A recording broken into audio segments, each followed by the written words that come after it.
Kind of sets up a big game next week, doesn't it? Yeah, that'll be fun. That coach is wacky. I just know that he got a lot of attention last year. I don't even know his name. I mean, honestly. Kirk Signetti. I think it's So, Kurt though, not Kirk. okay. C-U-R-T. And that's an important distinction. You got to Yes, it remember that is. one. They were butchering Ferentz's name on the broadcast last night, which hasn't happened in a while, but it happens. It's not the easiest name for people that aren't familiar. Maybe if he hits 30 years, they'll get it right. All right, let's get hit record here.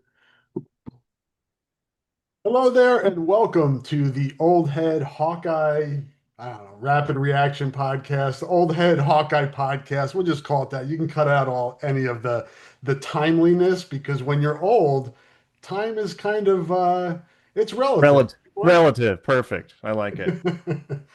So we're here. I am Rob Howe. That is Mark Morehouse. We used to cover Iowa football for a lot of years, and now Yeah. we don't really. And we talk about it still. And we'll get through Because this. it's endlessly fascinating. It's Yes, for me. I And I think for you. people were mad at me on the internet this week. Those that are listening it know why.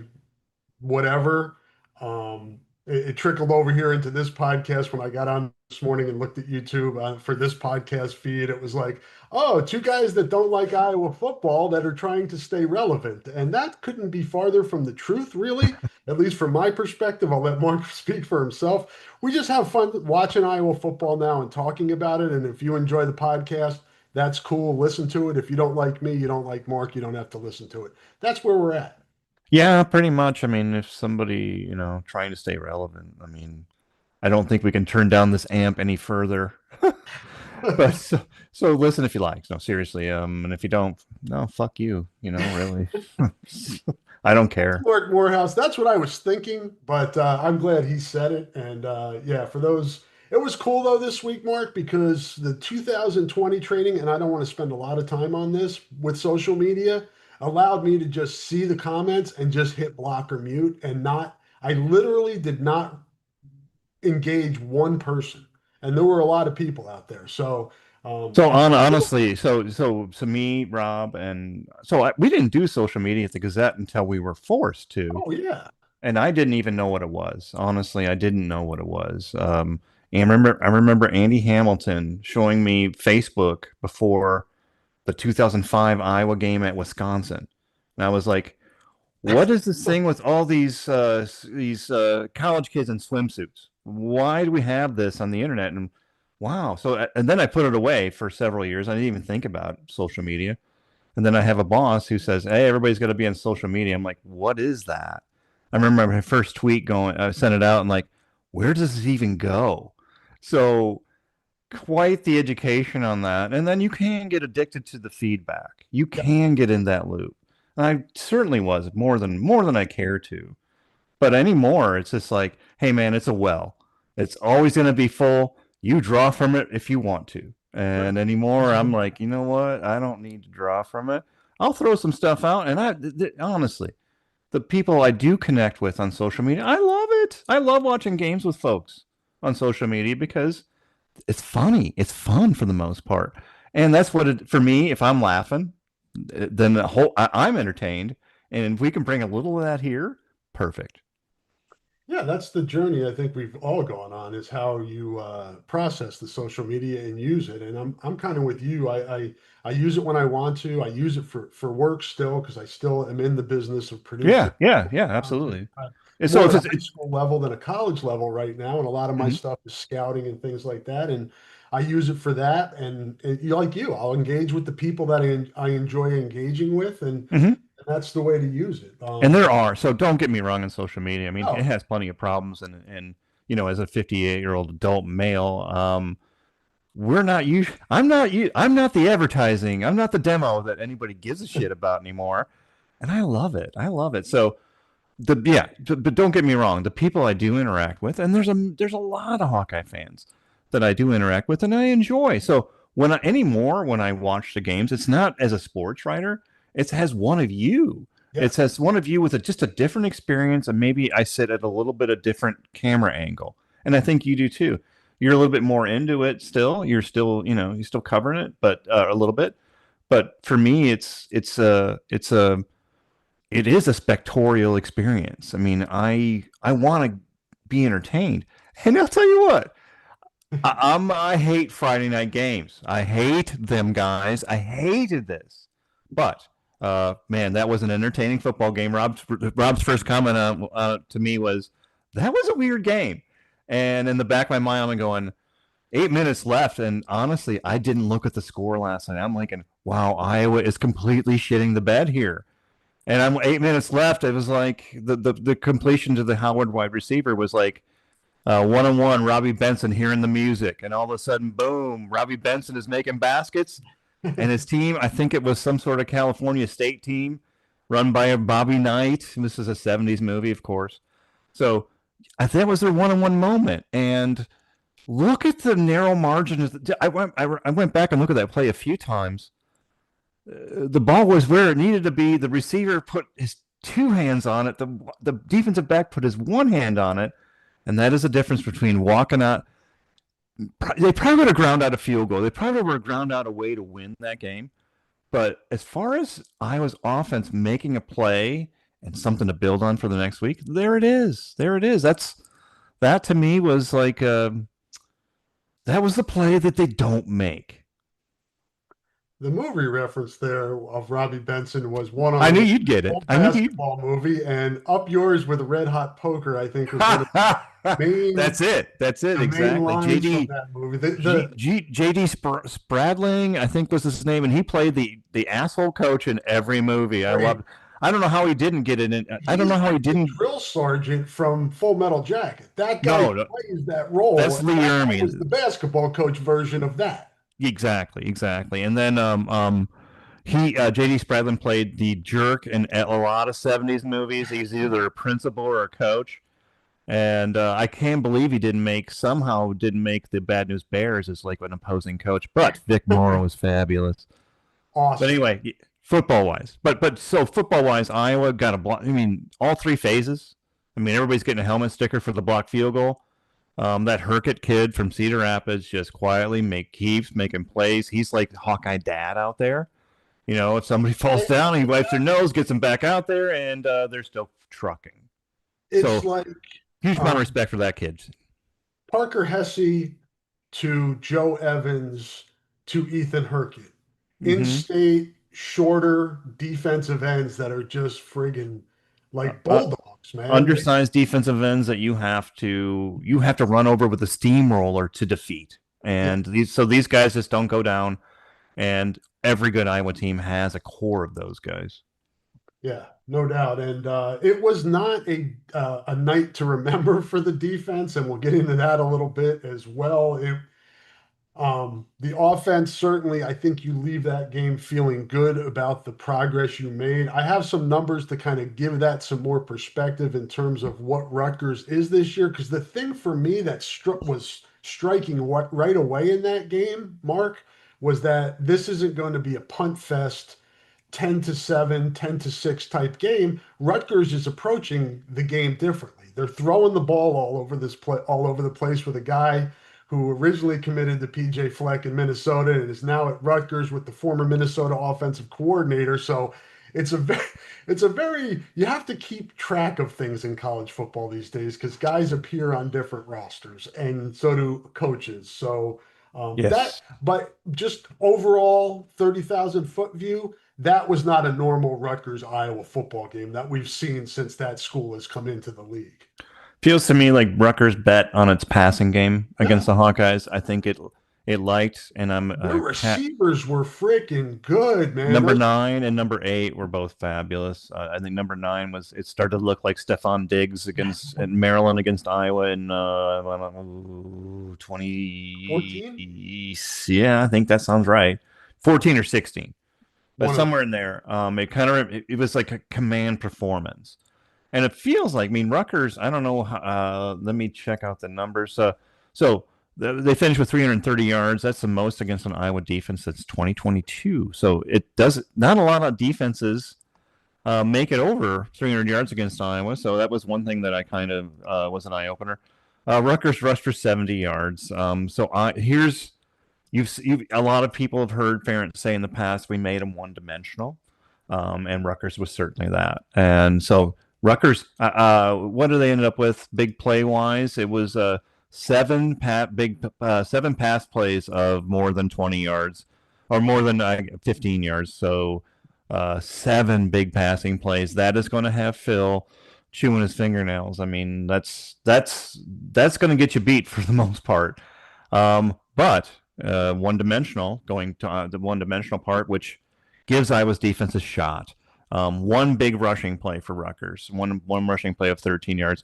Meanwhile, the Hawkeyes had 11 big rushing. So your imbalance of rushing plays, of big plays. We don't see that very often with Iowa. They put up a lot of big plays. The pat, it's good to see the passing game come alive the way it did. 42 yards in the fourth quarter to Howard was I don't want to say it didn't save the season. I mean, let's not get crazy. It's only they're 1-0 in the Big Ten.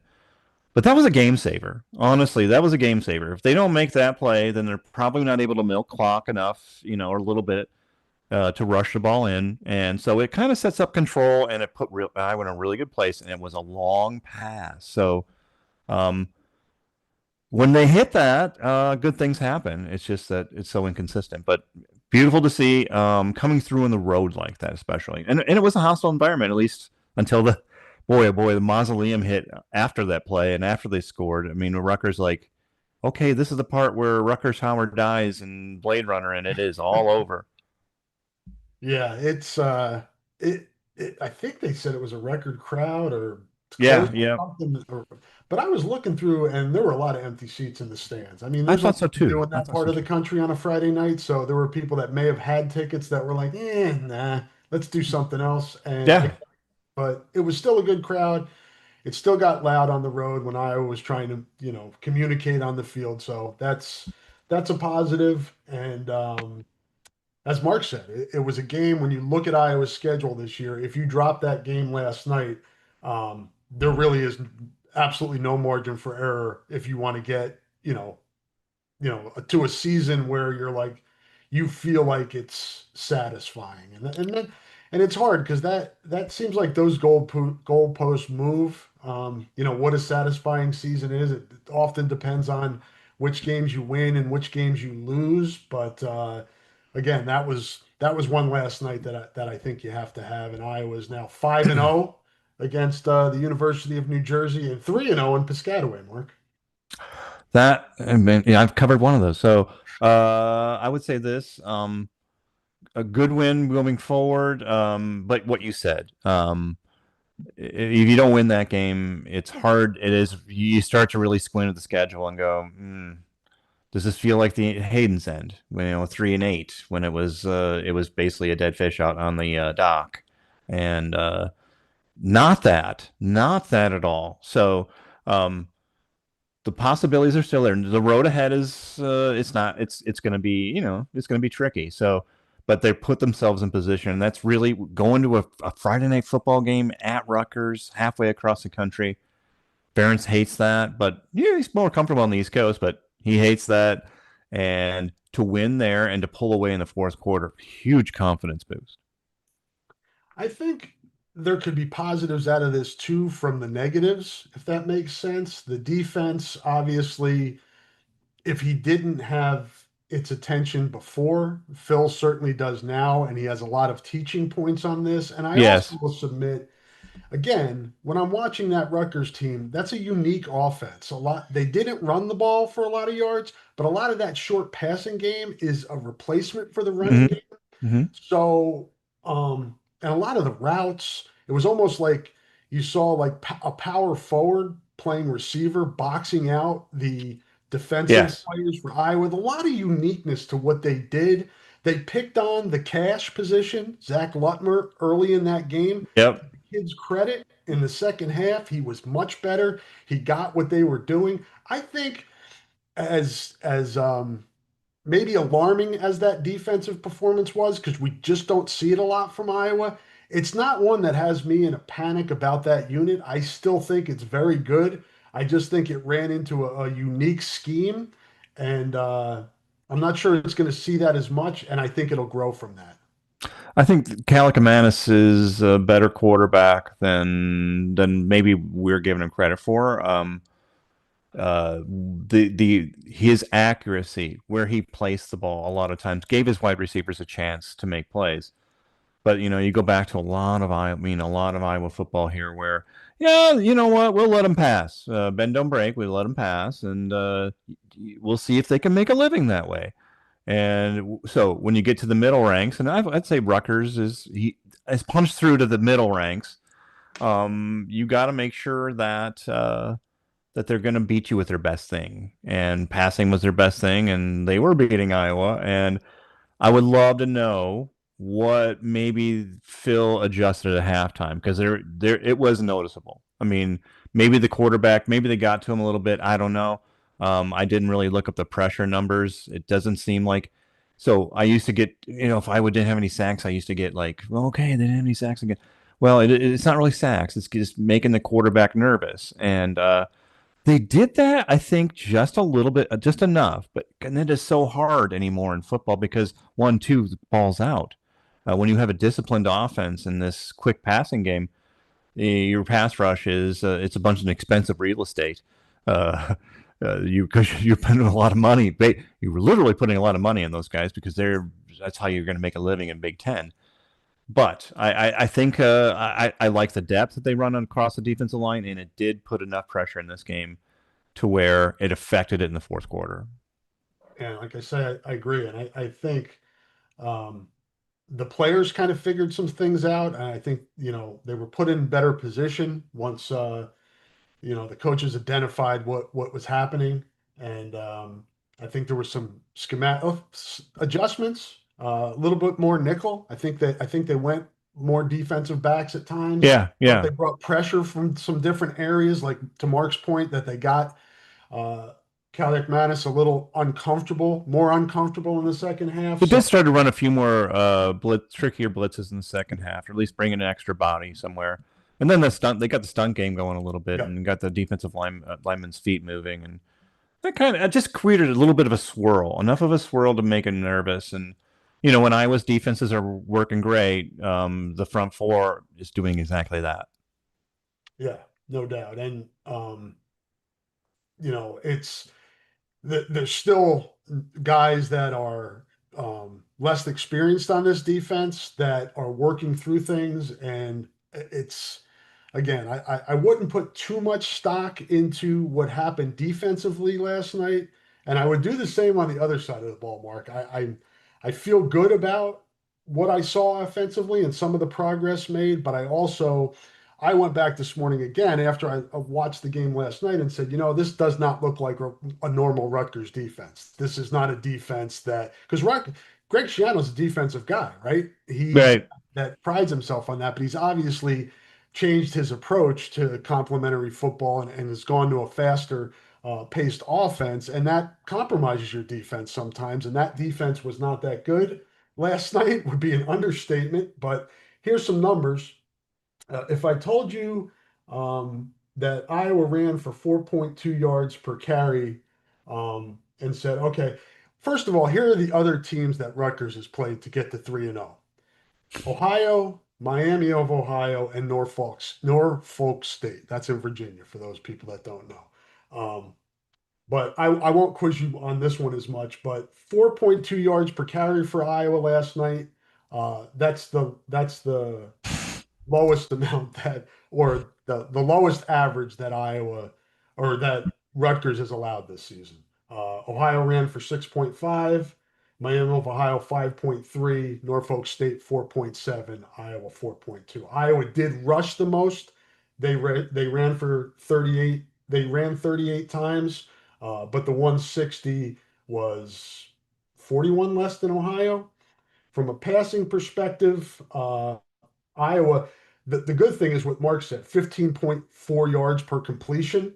Ooh, ooh. 186 yards other than Norfolk State, were the fewest that Rutgers has allowed this year. Ohio threw for 238.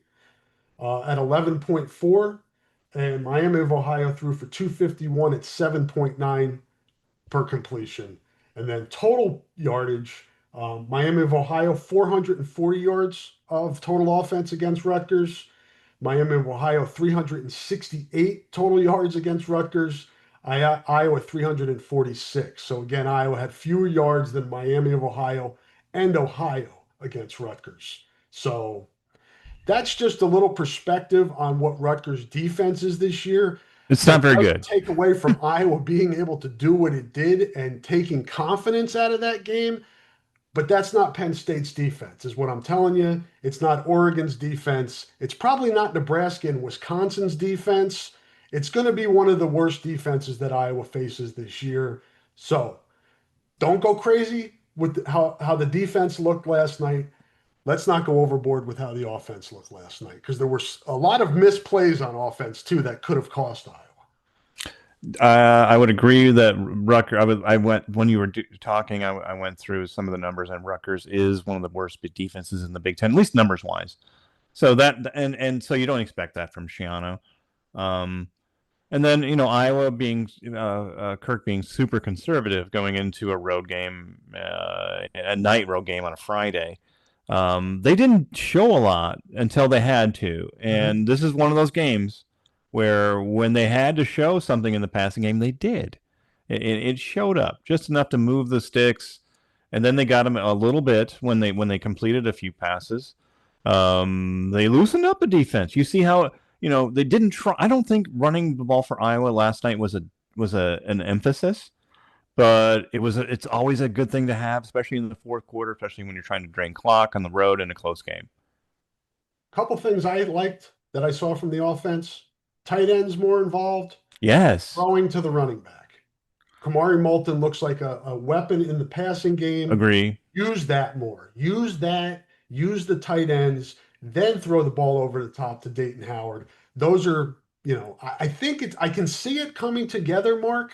I just wonder against stronger defenses if it's going to be crisp enough by then. But Right.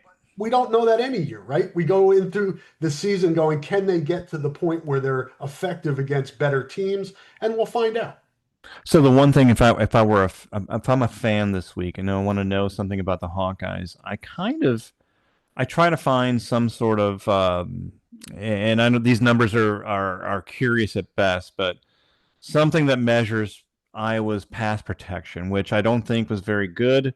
And it's only going to get the competition there is only going to get better. I think I heard in the radio one of Rutgers' better defensive linemen is basically 18 years old. They changed his classification so he could skip his senior year of high school, and there he was in the field. I want to say it was a single-digit guy, defensive end, rangy guy, like 6'7", 215 pounds. By in 3 years, he'll probably be an NFL guy, but the 6'7" kid. So it tells me, where Rutgers is and maybe in development. I mean, they have an 18-year-old kid playing defensive line. Uh, It's Jennings coming. Dunker is. I feel like he's 40. I feel like he's listening to Waylon in his earbuds and is carrying his chew in his back pocket out there. But I just think there is. This is a game where there was some coming together of the things that make you believe that Iowa could have a not a special season because there's some flaws in their learning, but a representative season. And Rob, that's probably a conversation we need to have: is what is that? What is satisfactory? But right now, let's just do this, and this is the Hawkeyes, and they win, and they win this week, and then next week, uh whew, Indiana, not ranked Indiana, and you find out who you are. I mean, this to me, Iowa, Indiana, and has had Iowa City. Um, so the which middle rank Big Ten team is going to be interesting this year. Right now, it still good, looks like it's going to be Indiana, but Iowa beats Indiana. Hey, Iowa's that guy, that team, and people are talking about the Hawkeyes. So um, do that. Just week to week, and then here we are in the middle rank Super Bowl. Middle rank playoff, not Super Bowl, because it's not just one game anymore, but middle rank playoff, and then I think Wisconsin after that. So middle rank playoff here. I think the next 6 games, 4 ranked teams, and at Wisconsin, and at USC. So for an Iowa team, that's like the Cowboys going to Philly and having to go to Philly twice, and and then go deal with Purdue. Um, I don't know. The schedule's tough, and I think everybody knows that. But can the armadillo stay protected? And that's what Iowa's offense is. And how can that move against an Oregon? We're gonna find out.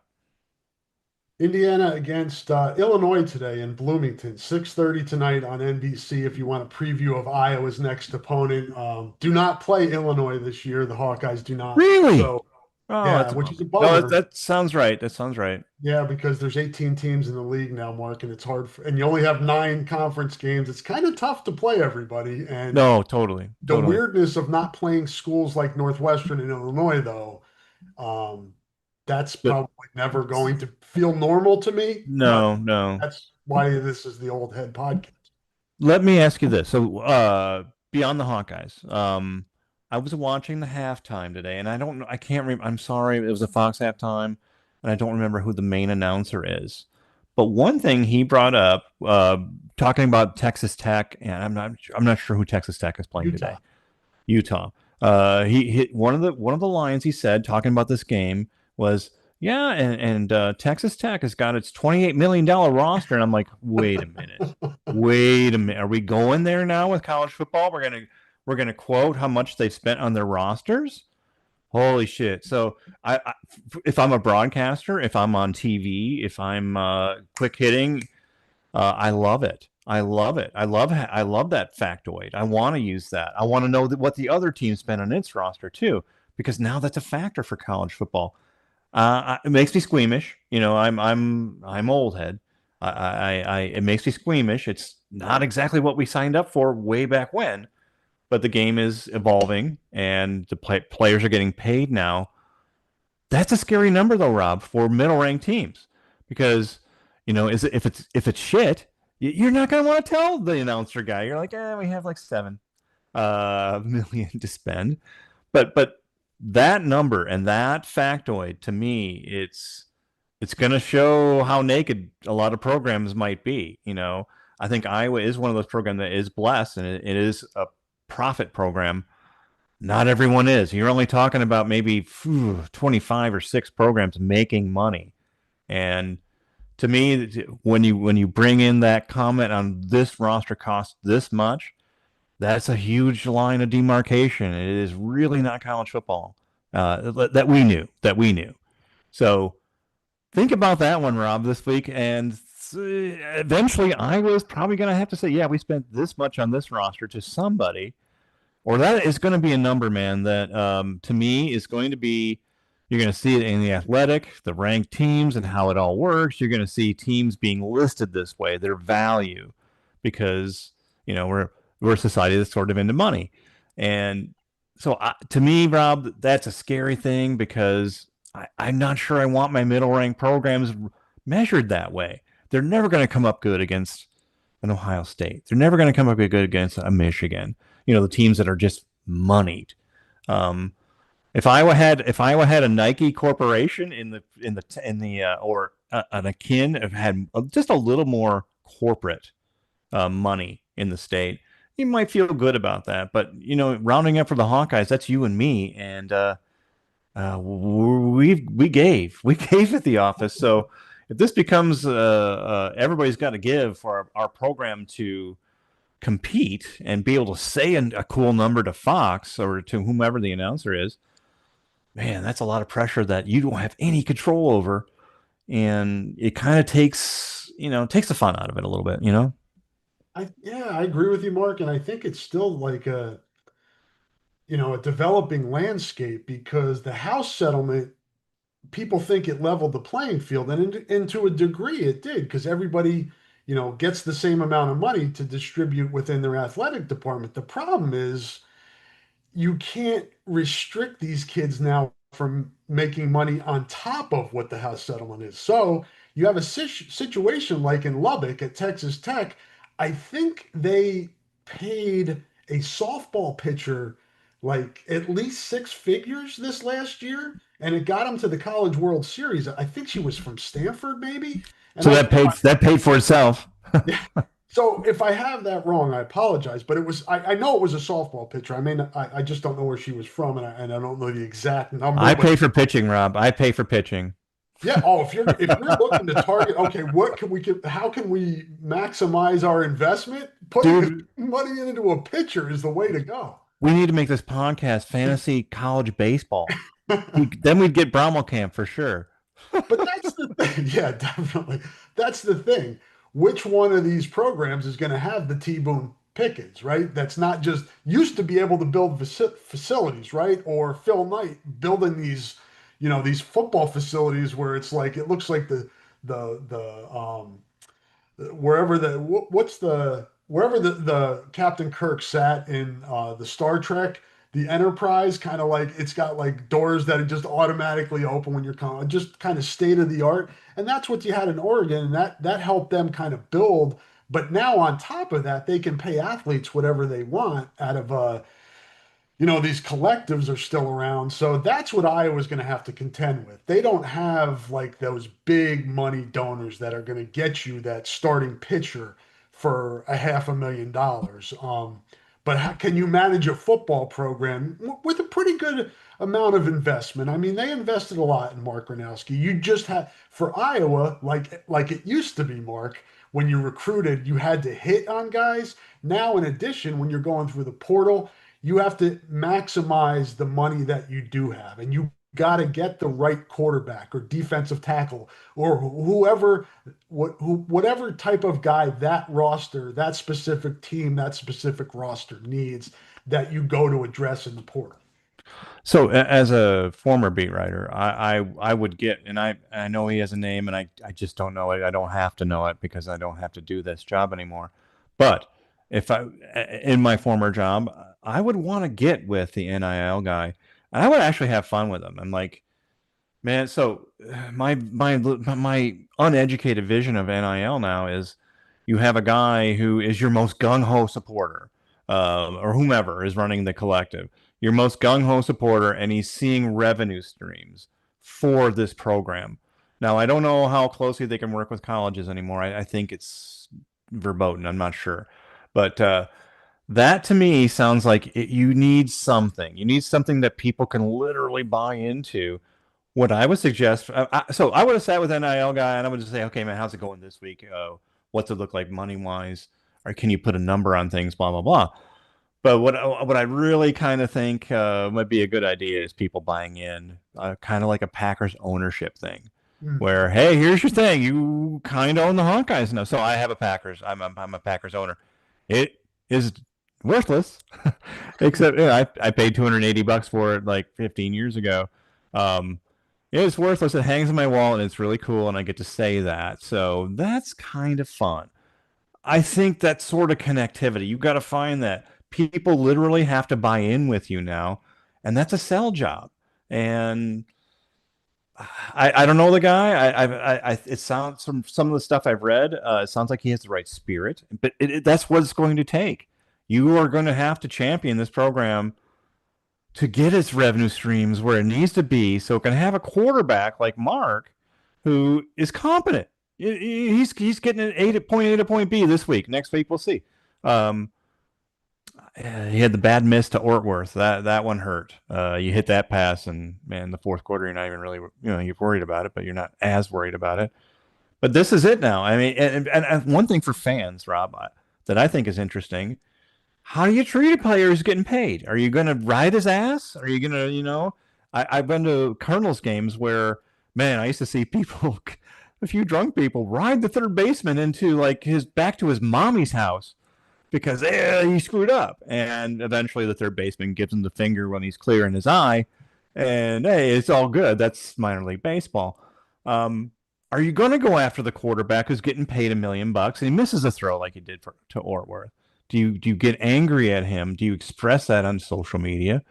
Um, that's to me. Yeah, they're targets now, and I totally acknowledge that. But it's how you kind of deal with players screwing up, and hey, man, it happens. And I have a friend who said, you know what, I'm not going to let a kid running around on a field in his knickers um, ruin my Saturday. So that's kind of where I'm at. I understand that there are some people.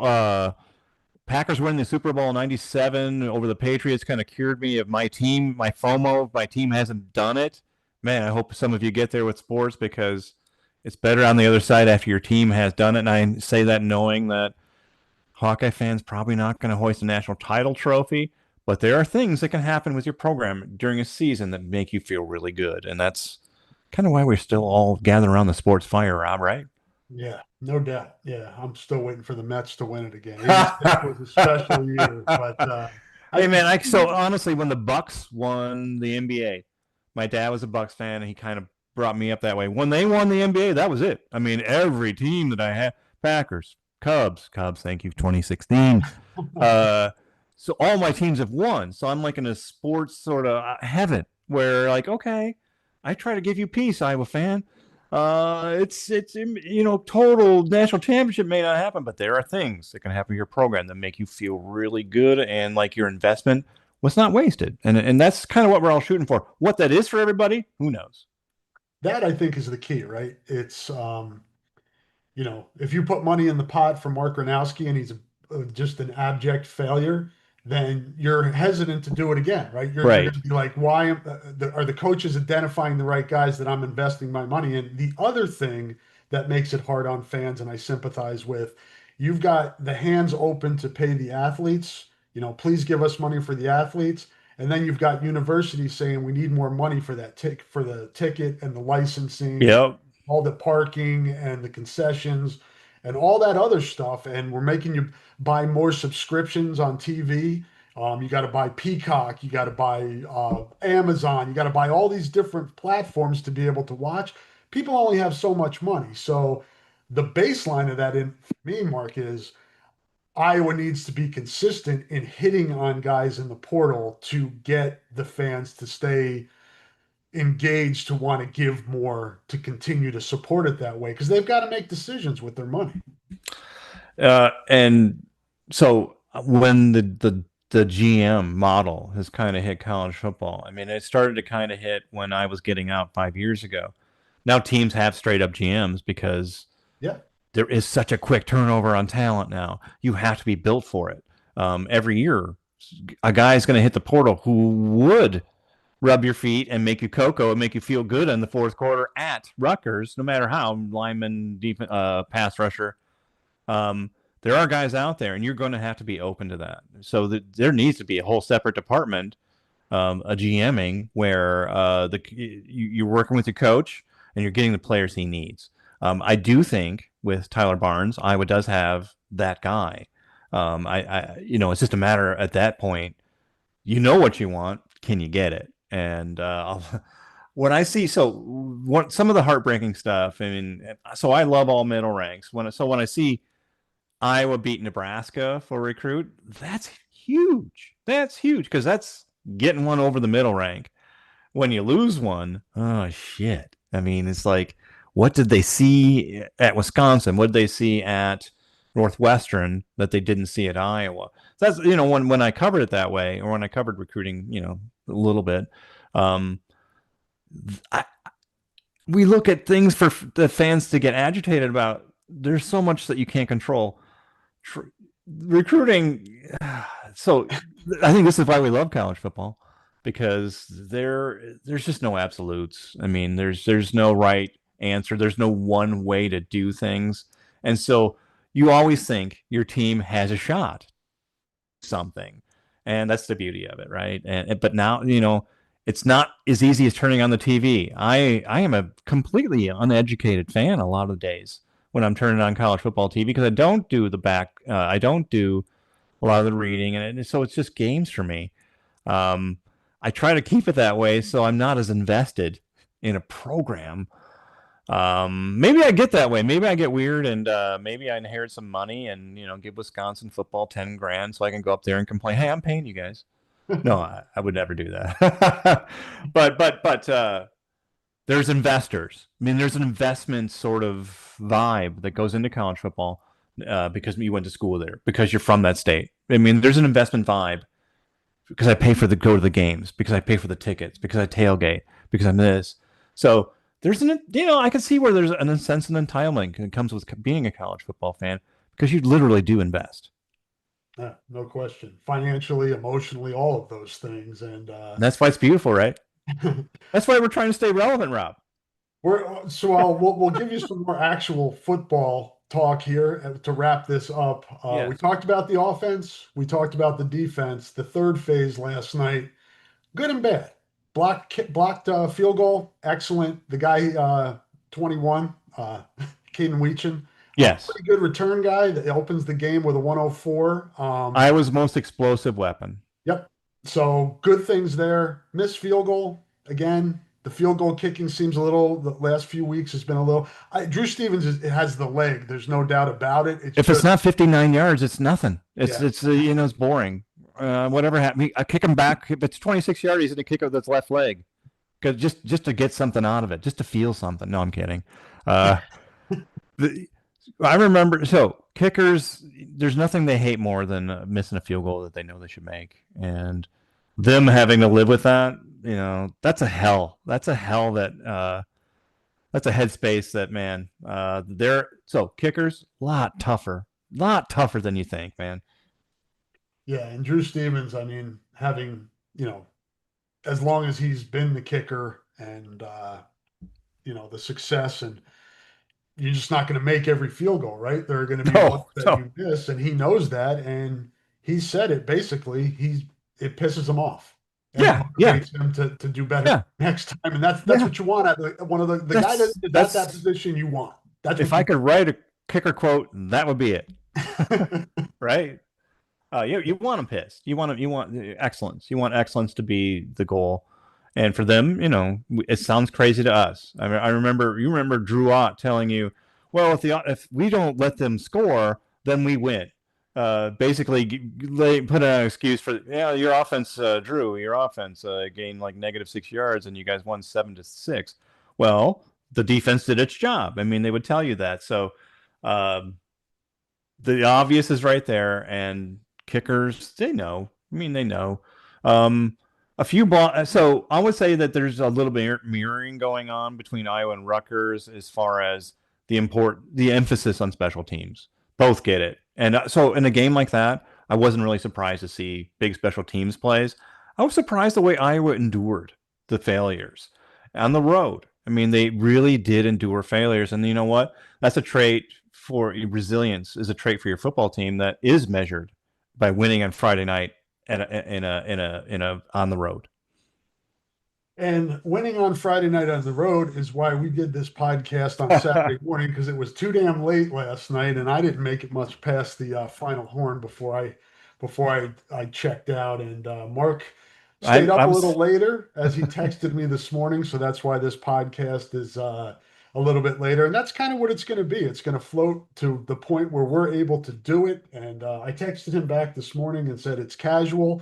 Another 80s movie reference. I think it was Chris Penn and Eric Stoltz in some movie where Chris Penn's catchphrase throughout the whole movie was "It's casual." And the premise of this movie, and I don't remember what it was, I remember it. guys living in an apartment and basically trashing this apartment. And I'm like, and one guy saying it's casual. So I texted Mark back this morning when he said he was going to be a little bit later, and I said it's casual because it is. It's casual. I have to look up that movie now. I remember I saw it in the theater, and it was sort of a nothing movie. It was very very 80s. Yes. I gotta figure that one out. Chris Penn, I gotta figure that one out because they tried to make him sort of like, okay, Sean Penn. He wanted to get away from Spicoli. He Yeah. ran away from Spicoli. This they thought this would be the Penn brother who would be Spicoli, be the new Belushi, and no, he wasn't. Actually, he was fabulous. And there was a tractor movie and it was scary with Christopher Walken, kind of I know it. menacing with Sean Penn. Oh, I can't remember that name either. Anyway, 80s movies. Chris Penn. Also, he was the star football player in All the Right Moves with Tom Cruise, and he gets his girlfriend pregnant, and it compromises his ability to perhaps take that Division I scholarship. So So he was going to BYU.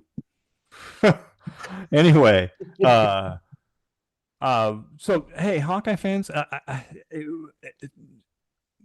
have fun with it. Have fun with us. To me, it's fun talking about it. You talk about rap. Really, we're not trying to win any new ground. No. The guys who are getting paid to do this, follow them. I mean, they'll know the things that we're kind of reaching for. Um, Follow them, enjoy their content, yell at them. Yeah, that is part of it too. Yelling at your sports writer pal, kind of pal maybe, but yeah, taking it out on somebody. And boy, I know I felt that quite a few. I mean, with football teams, it's frustrating, and if you can vent, most of the times I took it pretty well. But a lot all the times I didn't. So, but that is part of it. I mean, if you're going to be a sports writer on social media, you're going to catch some shit that maybe the team that you're covering, merited. Maybe you didn't, but you're going to get it anyway. So, it's a car wash, and the shit will come off your tires either way. And whether we're relevant or irrelevant is up for you to decide. But either way, we'll be back next week. And I Yes. the 2:30 kickoff, so we should be able to do a post-game actual Yeah. reaction For real. podcast next week. So please tune in. Thanks for tuning in this week, those that did. And Mark and I will be back.